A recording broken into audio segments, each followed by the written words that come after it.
Congregation and also in this synod, campus ministry has been and remains an important part of my social and spiritual development. After I arrived to study in Saskatoon at the University of Saskatchewan, I found a social and a spiritual home at the nightly vespers of chaplain and still good friend Walter Gose. But a lot more went on other than just worship. There were intellectual challenges. There was study support. There were new friends. And eventually, I found my life mate at Campus Center. I married my late wife, Carol, after we both graduated in 1967, and Pastor Gose was invited to officiate at our wedding. So my connection with the campus ministry tells me how important this wonderful service is, not only to the students, but also to the faculty and the staff at the university. It can be a wonderful, vibrant ministry in the lives of these people. And in my heart, I know the impact of this ministry, and I want today's students to have the same opportunities that I had. There have been changes in the Lutheran campus ministry over the last 50 years. Yes, we celebrated the 50th anniversary just a couple of years ago, and we enjoyed reminiscing. My time at the university was in the mid and late 60s.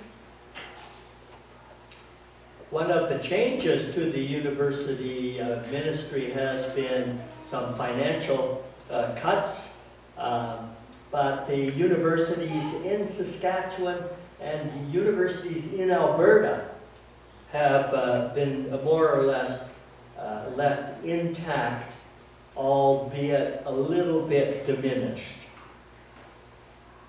We have 5 areas that I would like to just briefly comment on as the goals of the Lutheran campus ministry.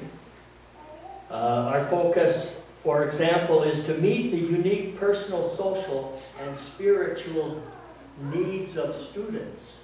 And Pastor Paul will speak more about this in his sermon.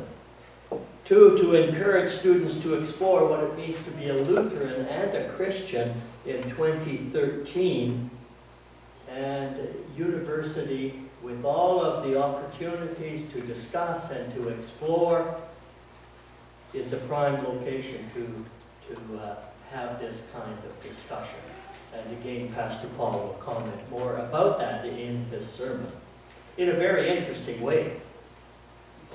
To provide a bridge between the university students' connection to the church of their youth and also to the church of their adulthood. Because as we grow and as we mature, we change, and we have different understandings and different ideas. To offer to the university community the gifts of our Lutheran heritage. And God's grace to us is one of the really important things that the Lutheran theology and the Lutheran practice has to share with the university. And finally, to nurture future pastoral and lay leadership in the church. I suspect that many of you know that our national bishop is the daughter of a campus pastor, and she had quite an intense participation in campus ministry and the Lutheran student movement when she was going to university at UBC. How do these ministries occur? And first of all, I want to talk about worship, because worship has always been a very important part of the campus ministry. Worship happens on Tuesdays, followed by a supper, and the committee of which I'm chair has the tremendous privilege of putting on 4 or 5 different suppers a year, and meeting students and talking with them and getting to know the members of the campus. And we we look forward to do that. And I know that individuals and members of congregations also support that supper through providing the meal following the worship. And so that's an opportunity for service from this congregation and other congregations in the city.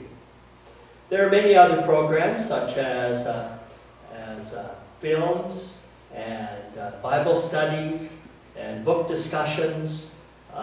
Many people drop in to talk with Pastor Paul just on an occasional basis. Perhaps there are things which come up in the conversation which are deep and meaningful, which will affect the rest of their lives. We don't know. We plant the seed, and God waters the seed, and the harvest occurs. There's also housing for 5 students at the campus center, and that's not only a service to the students, but it's also a form in which we have some leadership developing right there in the building, and the rent that is being paid is also a little bit of support for the finances of the ministry. Speaking of finances, we do have an ongoing support of the Synod. We also do quite a bit of fundraising, and within the last 3 weeks, I know that some of you were present at the fundraising dinner that we've had now for several years. And at that dinner, not only was there a fine increase in the number of people who attended, but the donations increased as well, and so we had an increase, we had donations of over $8,000 towards the ministry. And so we look forward as well to the support of congregations and individuals. We would like to see the ministry come back to a full-time ministry, because there are many, many opportunities to provide service to students and staff and professors at the university. We would like to add to our program resources, and we would like also to add program personnel. So we look forward to that kind of support. How can you help? Well, certainly your presence through the gift of cookies is very important.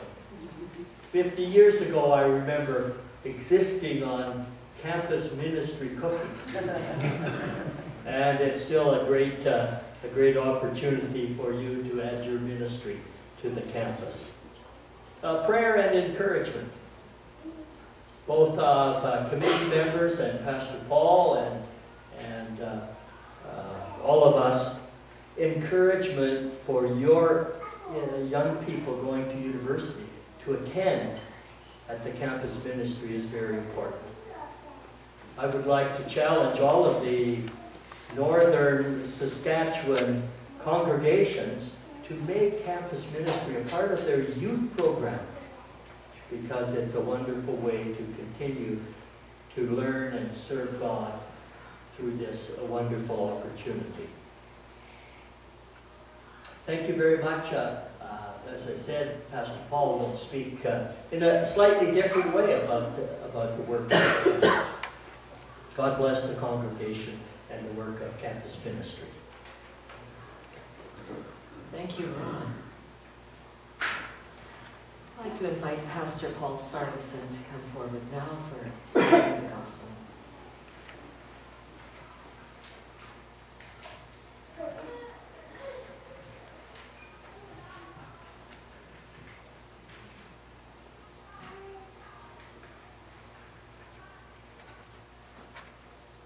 Please stand.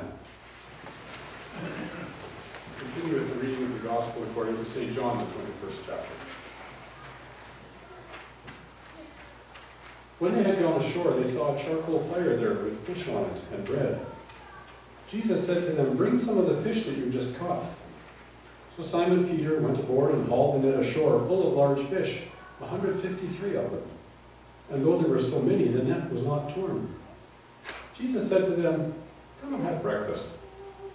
Now none of the disciples dared to ask him, "Who are you?" because they knew it was the Lord.